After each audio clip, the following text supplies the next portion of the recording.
I have the C-SPAN video of Queen Elizabeth II. This is explosive. I'm going to slow it down. I've had long talks with a lot of people today. I had world experts, including none other than the United Kingdom, top criminal institution in the United Kingdom. This was sent to me, as well as top United States of America world experts, bar none. It was sent to me. I understand the significance of it, but apparently none of you do. And that's because we're all institutionalized in Canada. I've been working at this a tremendously long time. This from the United Kingdom. This in real, absolute truth, brought to you by a recording from the United States of America, none other than C-SPAN. I want you to listen to the entirety. I'm going to chop it up into the points that are important to you. What the UN Charter is, the significance of Queen Elizabeth's words. We're going to pause, talk about it. But first everybody, hear this introduction. And I've I've listed Chief Justice Wagner, the RCMP, and the Canadian Armed Forces. You all swore an oath to Queen Elizabeth II. That's what you all state clearly all the time. Well, what if I told you what Queen Elizabeth says and what Canada does are two different things? What if what Queen Elizabeth II addressed in 2010, absolutely 10 minutes of it, you're going to hear the full video. I will pause it to explain things you've never heard before. We're going to start with the introduction to this video shot in 2010 at the UN, 53 years after Queen Elizabeth's absence. First, hear the introductory words, and then I'm going to pause it again. This Queen Elizabeth addressed the United Nations General Assembly. It was her first speech at the UN since 1957. The Queen talks about efforts to curb terrorism and address climate change. Remember this, everybody watching this video. Chief Justice Wagner, the RCMP, and the Canadian Armed Forces. You all swear an oath to Her Majesty Queen Elizabeth II. They just told you, and this is from 2010, I can't cut the video from the United States of America C-SPAN. Queen Elizabeth II, they said, talks about, again, one more time. In New York City, Britain's Queen Elizabeth addressed the United Nations General Assembly. It was her first speech at the UN since 1957. The Queen talks about efforts to curb terrorism and address climate change. This is 20-minute video entirely shot. They just said her efforts to curb terrorism and deal with climate change. You're going to hear her full speech, which does not mention terrorism, and absolutely never once is going to mention anything about climate change. Queen Elizabeth is going to give you, in her words, as it was her, as recorded by the United States of America, C-SPAN, in its entirety. You will hear, I will pause when she hits those issues she talks about that I repeat, are not what the General Assembly says they're to be.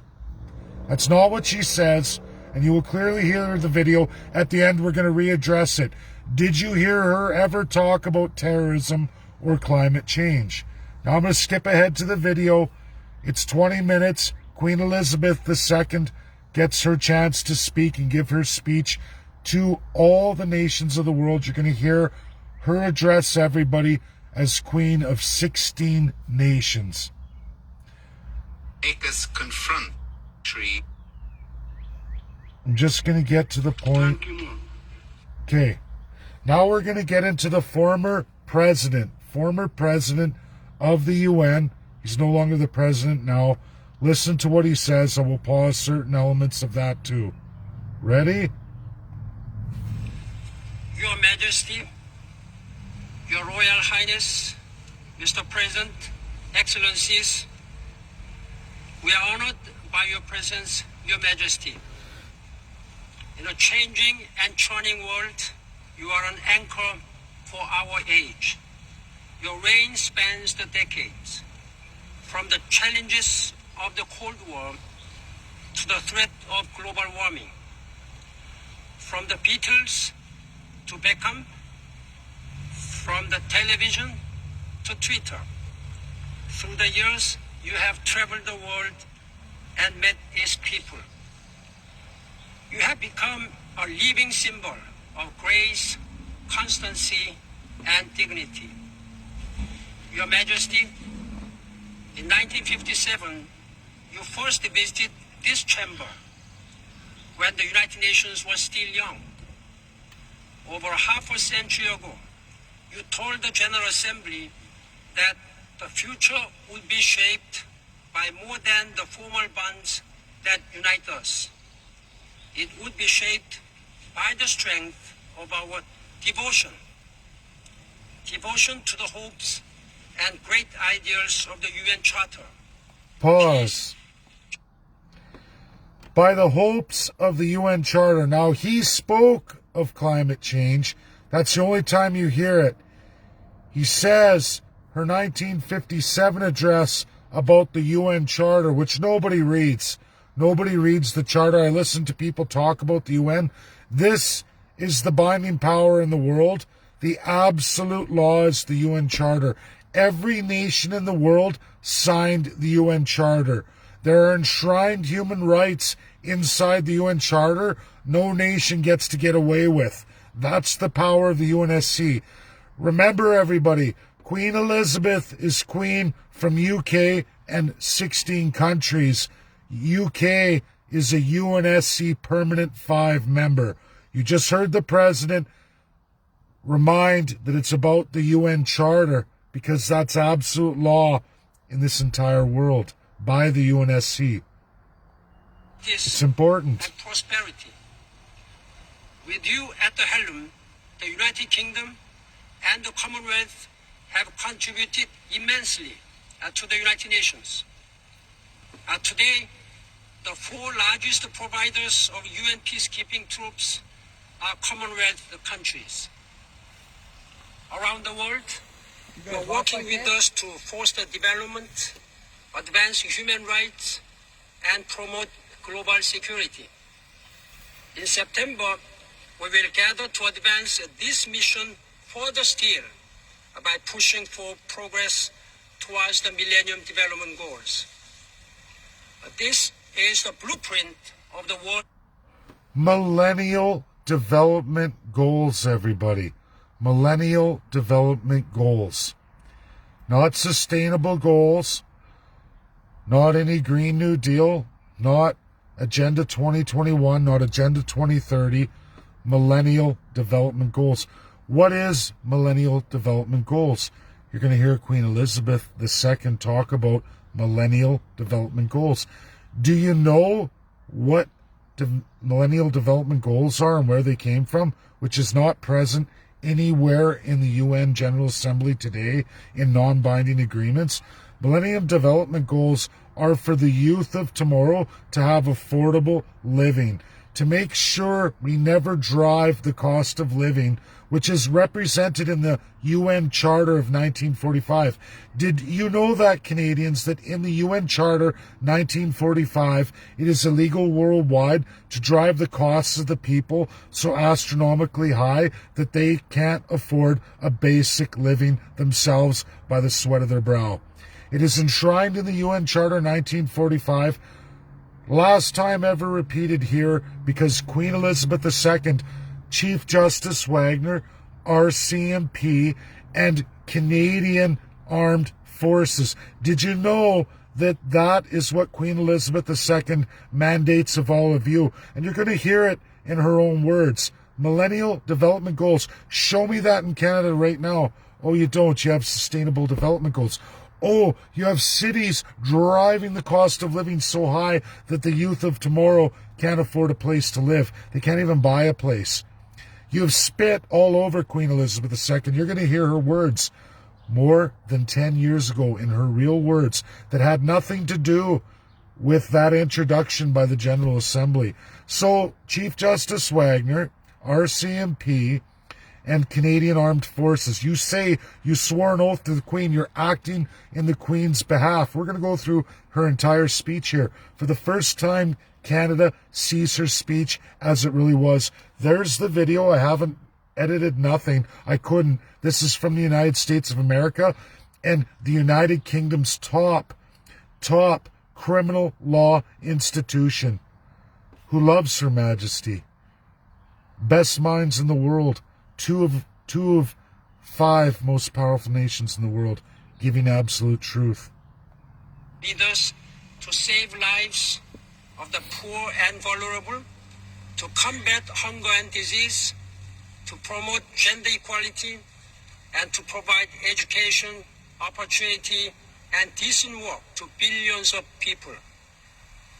We will once again heed your call and devote our full strength to the ideals of our charter and to realizing a better world for all. Read the charter. Your Majesty, half of what he just said isn't in there. You're going to hear from Her Majesty. To the United Kingdom and the Commonwealth, to the United Nations and our common values, we say thank you and welcome. We wish you continued good health, and we are happy to have you here today. Thank you very much.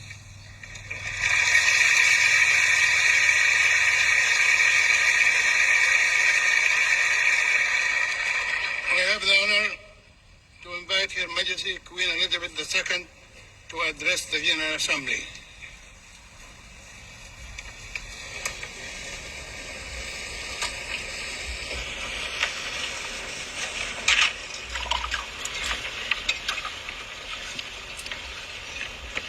Mr. President, Secretary General, members of the General Assembly. I believe I was last here in 1957. Since then, I have traveled widely and met many leaders, ambassadors, and statesmen from around the world. I address you today as Queen of 16 United Nations member states and as head of the Commonwealth of 54 countries.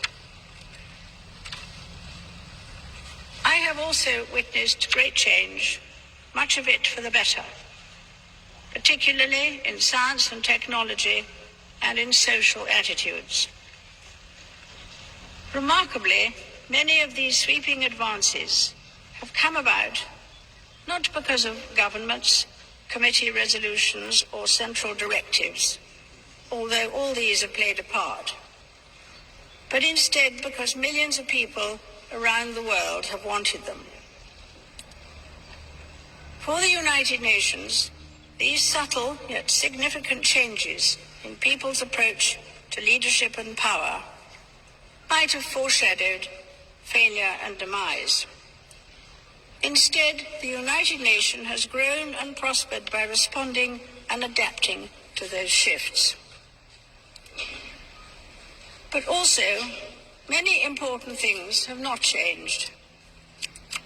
The aims and values which inspire the United Nations Charter endure. To promote United Nations Charter endure. Read the charter, people. That's what she says there. Do you hear anything about terrorism so far? Or global need for protect the environment? peace, security, and justice, to relieve and remove the blight of hunger, poverty, and disease, and to protect the rights and liberties of every citizen. The achievements of the United Nations are remarkable. Protect the rights of every citizen. Every citizen. Read the UN Charter. That's what I say to Chief Justice Wagner, RCMP, and the Canadian Armed Forces. Read the Charter 1945. Find out what's absolute in international law and what your Queen Elizabeth II is telling you here. The only last address in the UN, because she's not allowed in there. By way of colonialism, it's illegal. When I was first here, there were just 3 United Nations operations overseas. Now over 120,000 men and women are deployed in 26 missions across the world. You have helped to reduce conflict. You have offered humanitarian assistance to millions of people affected by natural disasters and other emergencies. And you have been deeply committed to tackling the effects of poverty in many parts of the world. But so much remains to be done. Former Secretary General Dag Hammarskjöld once said that constant attention by a good nurse may be just as important as a major operation by a surgeon. Good nurses get better with practice. Sadly, the supply of patients never ceases. This September, leaders will meet to agree how to achieve the Millennium Development Goals, when each nation will have its own distinctive contribution to make. Millennium Development Goals. You will find what that is. Nothing that Canada is doing right now is anything by the last address from the Queen of the UK that you all swear to. You all swear to when I talk about Chief Justice Wagner, the RCMP, and the Canadian Armed Forces. If you don't know what that means, what that's defined as, clearly it's all about housing affordability, standard of living versus cost of living, represented in the 1945 Charter. Have you still, when are we going to hear from what the General Assembly says her address was supposed to be? They introduced it, the start of the video, they say, listen, she's going to talk about the environment and she's going to talk about terrorism. Haven't heard any of that yet. New challenges have also emerged, which have tested this organization as much as its member states. One such is the struggle against terrorism. Another challenge is climate change, where careful account must be taken of the risks faced by smaller, more vulnerable nations, many of them from the Commonwealth. There's your terrorism and climate change risks from the Commonwealth. Who are the Commonwealth? The colonial countries. The colonial countries. It gets better, everybody. Mr. President, I started by talking about leadership. I have much admiration for those who have the talent to lead, particularly in public service and in diplomatic life. And I congratulate you, your colleagues, and your predecessors on your many achievements. It has perhaps always been the case that the waging of peace is the hardest form of leadership of all. I know of no single formula for success, but over the years, I have observed that some attributes of leadership are universal and are often about finding ways of encouraging people to combine their efforts, their talents, their insights, their enthusiasm and their inspiration to work together. Since I addressed you last, the Commonwealth too has grown vigorously to become a group of nations representing nearly 2 billion people. It gives its wholehearted support to the significant contributions to the peace and stability of the world made by the United Nations and its agencies.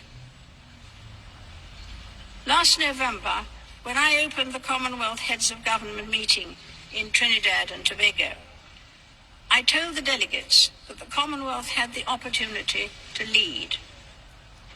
Today, I offer you the same message.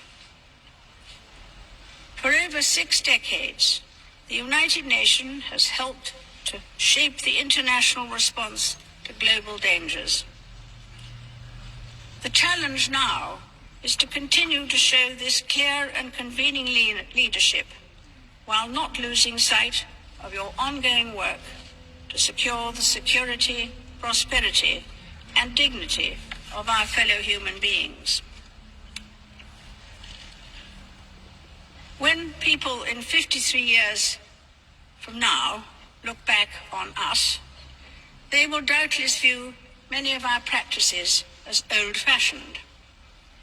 But it is my hope that when judged by future generations, our sincerity, our willingness to take a lead, and our determination to do the right thing will stand the test of time. In my lifetime, the United Nations has moved from being a high-minded aspiration to being a real force for common good. That of itself has been a signal achievement. But we are not gathered here to reminisce. In tomorrow's world, we must all work together as hard as ever if we are truly to be United Nations.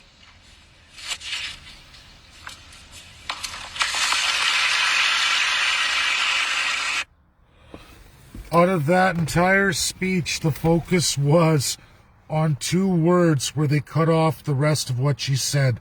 The Commonwealth brought those. The colonial nations brought all those problems to the world. That's real history out of Queen Elizabeth's mouth. They don't talk about millennial development goals. They don't talk about actual charter, UN 1945. None of you have read it. Not a one, which is international binding law. Absolute, you'll find enshrined human rights no nation is allowed to breach. You don't hear about what's in the charter cemented for the first time in world history. Queen Elizabeth is not allowed to address the UN. She was allowed 2 times, and she had to revert to the promise of the charter, which ends colonialism. Absolutely. Enshrined in international law. Those old powers are not allowed. And you heard out of her words, the Commonwealth caused those problems, as did all the colonials. Right out of her mouth, reading a speech. She was reading her speech, not what everybody tried to publish. Cut a minute, cut this, cut that. You heard it in entirely. Entirely. Look up Millennial Development Goals. Has nothing to do with Agenda 2021. Nothing to do with Agenda 30. Has nothing to do with UN Sustainable Development Goals. Queen Elizabeth's speech went in the garbage can. They printed off for over 10 years a minute 30 seconds of what they cut up and got rid of all the bread and butter because she didn't follow suit. Canada doesn't follow suit. Everything she said in that speech, Canada isn't doing. Look at Ontario, look at British Columbia, look at all the major cities. Does that reflect Millennial Development Goals? And read it, everybody. It's represented in your 1945 Charter. Canada doesn't follow any of that. RCMP don't follow any of the UN Charter on the human rights. Did you see how she said in that speech, regardless of differences or people's views, why would you be imprisoning people who don't want to go along with what you believe? And you use health. Use health. I can show you who's usurped the health laws in Canada in the name of Queen Elizabeth II with zero authority from Queen Elizabeth II. Our Canadian politicians don't follow anything rolled out absolutely by Queen Elizabeth II. They never have, they never will. She addressed the UN. You can go back at a very much younger black and white version of Queen Elizabeth II in the old videos. I watched it. 1957, her address.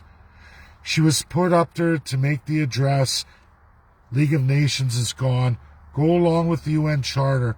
But now, the ugly age of Axis powers has usurped the power of the Queen and is bringing it back alive today.